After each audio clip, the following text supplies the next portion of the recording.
Okay, we got the part all sprayed on one panel. We're laying up the mold on the part on the other panel. You can see the metal strip there, metal strip there, metal strip there. Laying it up. We're not using gel coat because again, this is covered in upholstery. And then we got one out of the plug, the first one out of the plug. And they look stellar. They look stellar. So rather than try to explain how the concept works right now with the panel, will be easier after they're trimmed and I can show you how they're going to work. The plan was originally to have them both in mold release, but after we got into it, we made some design changes to include a change in the metal strip in the mounting method for simplicity's sake, and adding in this piece of wood. This will be routed out for a panel at the bottom. So we are making some progress. So 1, 2, they're opposite sides, 3, and then the cycle one more time. It'll give us 6 panels, and then one layout in this section for 2 2-inch panels. So moving right along. Well, they go about what I figured would be about an hour a piece. They're about 2 hours a piece if you include the ability to have the mold back for the next one, with cure.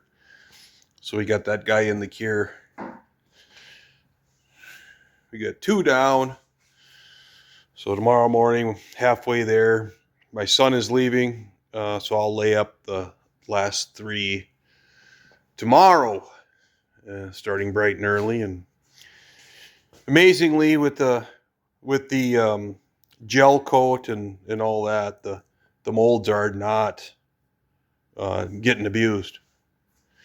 They're working out really well. So everything's going exactly as one would want, which is great for not having this as a daily practice. So we got 2 of them for each side, and we got part all still on, and we got to get washed, but going good.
Well, well, well. The plot continues to thicken. You saw right there, I had 6 made, past tense. And I made the pieces that will go on the posts. They need to be trimmed to 2 inches. That's 3 and that's 4. Anyway, I had everything laying on the floor in the same orientation for left and right, or mold 1 and mold 2. And I should have laid them out like I have it here, where they're mirror images. That's the bottom and that's the bottom. But I didn't. So I made 2 of the same rear quarter molds. So I have to remake that one. And based on how they were laying on the floor, I used the wrong end of the mold to make the posts. So, and this is that wrong end. But because I have enough material here, I can make the posts just by getting 2 out of here. I'll have to make the caps by hand. And the end of the in the rear quarters, I just glassed out 25 inches. They're like 23 inches long. I'll have to hand fabricate the end anyway. It'll be at a taper and all that. That's not a big deal, but I'll have to do that on those anyway. I will have those. But the last thing is the mold that I now, as I came in here and demolded, I put an X on and said, this one. This mold also, in the last pull, it chipped in 2 spots. They're not huge, but I'll get it in body. It's not that big of a deal, but I'll get it in and I'll body work those. But I'm just done. You get to the point where you're just done. I have enough cloth and I have enough glass to make one mold, or resin to make a mold. So, or to make a part. So I'll do that. I'll do that tomorrow, and then we'll be back in the business of getting them fitment and cleaned up and trimmed and spot filled, where there's voids and stuff like that. And moving along. All right, all 6 done. Those are the rear doors. I put a flange on because we'll look in a minute. Every one of them has a flange on the top to tuck underneath the garnish molding. This has a brace on the bottom, 4 layers, and we'll see that in a moment. The 2 posts, and then the front and rear driver and passenger side panels are complete. I just washed them off. They're draining down, washed the part all off. There is a little bit of air in some of them, and that'll have to get fixed, of course. And I'll block them just to make sure they're straight. There, that one got a fair amount right there.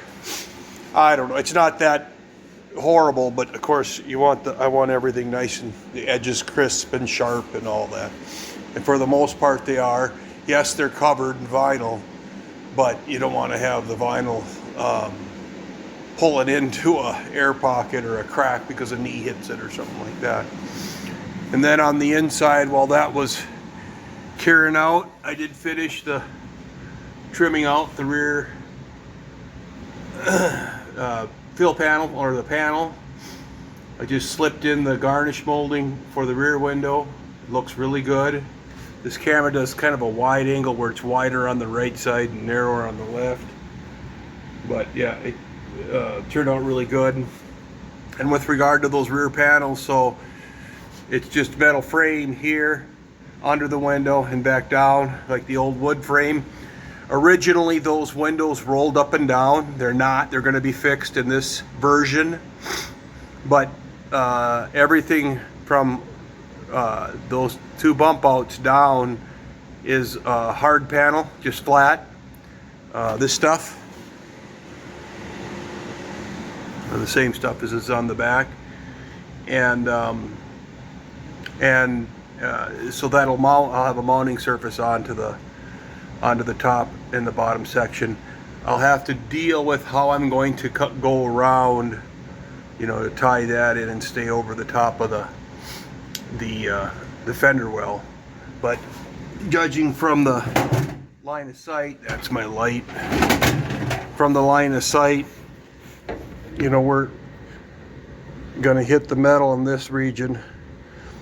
It's gonna taper in just a little bit, I think, at the bottom. So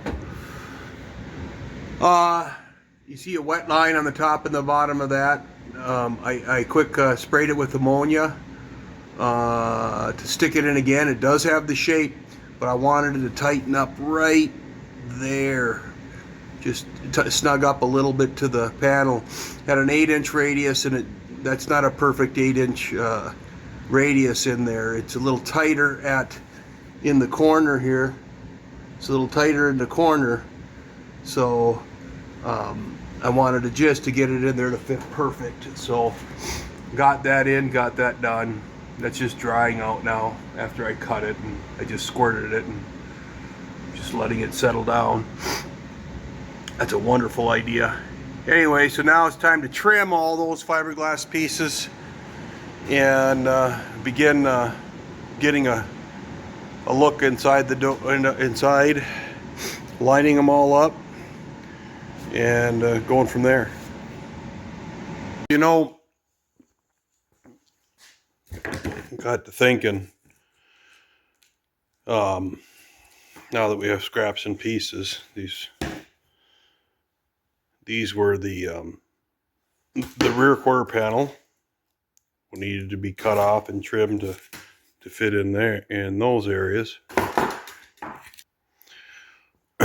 These wind up being the ends of the rear doors, which I have to redo. I'll save the ends and I'll glass those in. Measured, they were all the same length, but I'll show you when they're installed. These are the 2-inch sections that go between the front and rear doors, which will be bonded to the post trim piece that goes all the way up to the upholstered piece. And this is what I made these two pieces out of. It's just the one that I made the mistake on. So I started thinking, when I'll go this way, when I made the upper cove, I haven't seen a lot of 30s sedans, whether they're Chrysler or Ford. Typically I'm seeing they're going straight up, straight in, and the corner will be where the two panels meet. And what I wanted to do is I wanted a radius, so when you look up, right, it radiuses. Why is that even a factor here? Because when you take these cars apart, these old ones, on the outside, this is a gentle curve all the way down, okay? And they put a curve in the tops of the doors. You can see it in the panels. However, on the interior, the doors are flat, and it's basically your beam overhead, because I replaced all the wood. That was all wood. I replaced it all, though, with 1x2 in this case. And so there's a straight beam there, straight one there, another straight one that goes back and then ties in to the radius that follows across the back. So that led me to believe that I could make these panels so long as there was a seam